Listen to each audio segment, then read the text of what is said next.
Primers segons de la primera Ultra Trail d'Alcoi. Per davant, estos superhomes i superdones tenen 162 quilòmetres. Corren per 8 serres de més de 1.000 metres d'altitud. Durant 2 dies travessaran l'Alcoià, el Comtat, la Vall d'Albaida i la Marina Baixa. Prop de la meitat es retiraran, una prova que no només posa el cos al límit, també la ment.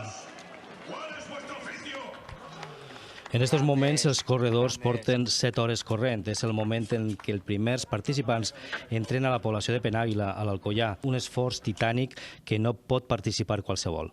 Ja és de nit per senders de roca i pedra. La primera víctima, els peus. De ahí, cuando ya hay fatiga, pasamos a lo que es la deformidad plástica. En ella hay deformidad, pero el cuerpo ya no recupera la posición inicial. L'avanç de la medicina permet per a poder preparar homes i dones que participen en aquests trails.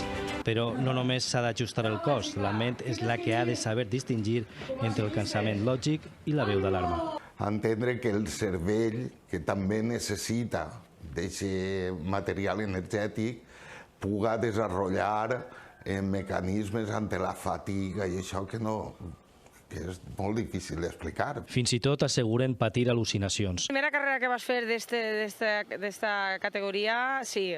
De veres que la segona nit sí que vas veure una pedra, algo de dibuixet. La demostració que és una prova extrema està en el fet que es considera el seu origen el 1974, quan en una prova un genet es va quedar sense cavall i la va finalitzar corrent.